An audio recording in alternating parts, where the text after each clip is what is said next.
ಸಾಮಾನ್ಯ ವರ್ಗದ ಜನ ದಿನನಿತ್ಯ ಓಡಾಡಕ್ಕೆ ಬಳಸೋ ಬೈಕ್ಗಳ ರೇಟ್ ಕೂಡ ಭಾರಿ ಪ್ರಮಾಣದಲ್ಲಿ ಕಮ್ಮಿ ಆಗ್ತಾ ಇದೆ. 350cc ವರೆಗೆ ಇಂಜಿನ್ ಕೆಪಾಸಿಟಿ ಹೊಂದಿರೋ ಬೈಕ್ಗಳ ಮೇಲೆ ಹಳೆ GST ಸ್ಲ್ಯಾಬ್ ಪ್ರಕಾರ 28% ತೆರಿಗೆ ವಿಧಿಸಲಾಗ್ತಾ ಇತ್ತು.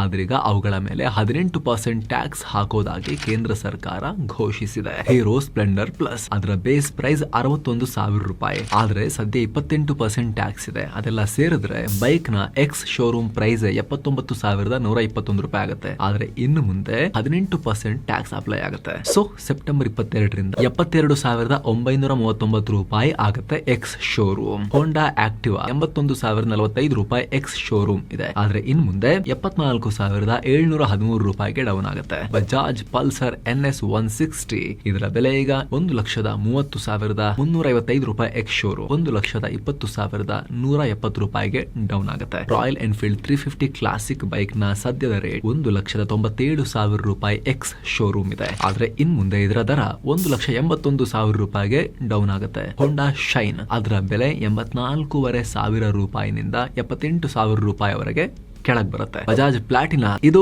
70,500 ರೂಪಾಯಿ ಎಕ್ಸ್ ಶೋರೂಮ್ ಇರೋದು 65,000 ರೂಪಾಯಿಗೆ ಡೌನ್ ಆಗುತ್ತೆ. TVS ನ ಜುಪಿಟರ್ ಬೈಕ್ ನ 78,500 ರೂಪಾಯಿ ಇರೋದು 72,000 ರೂಪಾಯಿಗೆ ಡೌನ್ ಆಗುತ್ತೆ. ಪೂರ್ಣ ಮಾಹಿತಿಯ ಫುಲ್ ರಿಪೋರ್ಟ್ ನೋಡೋಕೆ ಈ ರಿಲೇಟೆಡ್ ವಿಡಿಯೋ ಲಿಂಕ್ ಅನ್ನ ಮಿಸ್ ಮಾಡದೆ ಚೆಕ್ ಮಾಡಿ.